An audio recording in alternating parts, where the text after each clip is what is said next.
Biggest mistake small businesses make with conversion tracking Okay. on Google Ads. Okay. A big title for a simple thing, but is the biggest issue. So, Hmm. Cory, you and I see a lot of Google Ads accounts. Yeah. Conversion tracking is always the number one thing we look at, we Yep. analyze, we audit, and find most of the mistakes in. Yes. So, the biggest mistakes with conversion tracking, what do you think they are?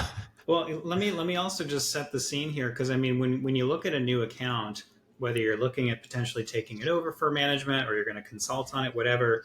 Again, it isn't just. I think we hear it so often, like check the conversion tracking, that it's sort of just it just becomes noise, and we're like, Yeah, yeah, okay, I get it. I need to look at the tracking, and when you get again going back to confirmation bias is when you get so used to looking at a lot of accounts, sometimes you can make the error of going like it looks good on the surface, like it's yeah, probably fine. Like the last agency, I've heard of them before. I'm sure they thought this through.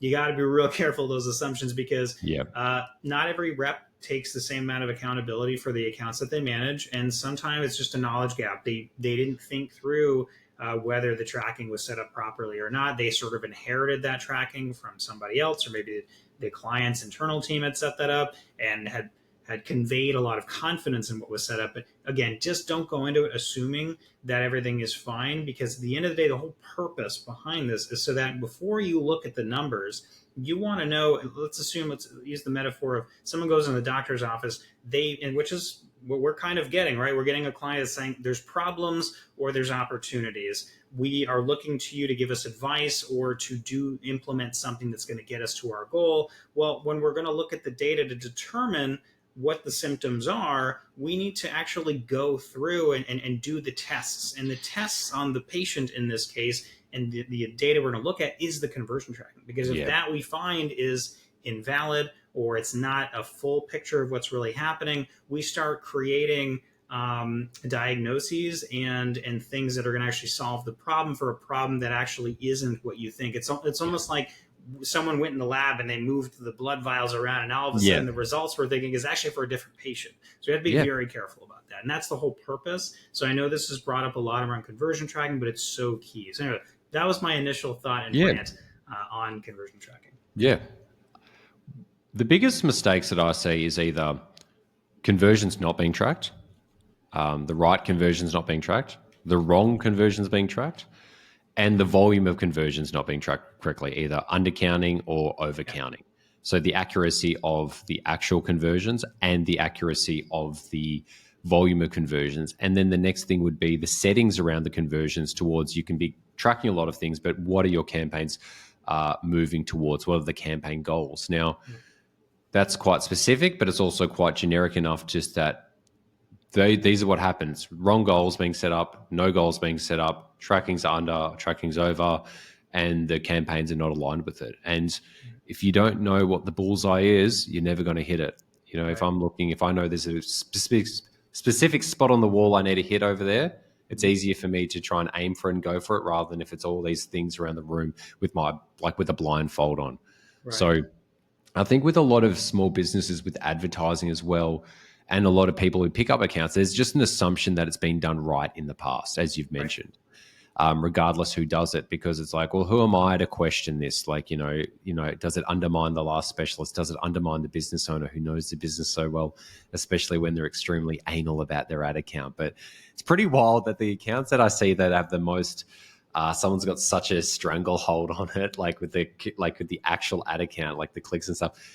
That's when the tracking's off because they've focused on everything except that the main thing, which would be the conversion tracking at the end of the day. Right. So Yeah. the conversion tracking, I keep looping with it. It's just like it's usually off. It's usually off. And the small things, especially as you grow and scale accounts over time, that's where the biggest issues come from. And especially if you're trying to take on an account and then take it to like really improve the business, if their old data is incorrect and they're starting to compare your current data to their old data. Like I had that the other day with a client. He's like, oh yeah, like before you were doing this, the conversion rate was like X% higher. I'm like, dude, you're double counting. And they forget that stuff. And it's like, because Yeah. now they've got like people have anchored numbers in their head that are false. So Right. that's probably the biggest mistake is then having false numbers and false KPIs based on like nothing. But for some reason, Yep. they never realize that it's They were never getting the results in their bank account that the numbers were representing, and they just never had Right. like the common sense to go, hey, where's the gap here? They're Absolutely. just my thoughts. No, 100%. I think it also lends to, because you mentioned double counting, and I even see that in for lead generation, right, where Yeah, they are tracking every conversion, and it's like a demo request, and sometimes people hit the back button and then do it again, and then Google tracks that as two conversions. Now you have an inflated or yeah, deflated CPA, an inflated conversion rate. And now Google sees that as, oh, we got two conversions for the brand. Like, okay, like we should really go down this road in yeah, terms of algorithmic bidding. So it's very dangerous to make sure you're always not assuming. I think that's really the big theme here. Don't assume that everything is correct. And even if you set it up 6 months to a year ago, things do change. Enhanced conversions yeah. happen. Maybe you need to start utilizing offline conversions because they Clients just start break their working. websites, make Clients, changes in my websites yes. without telling you.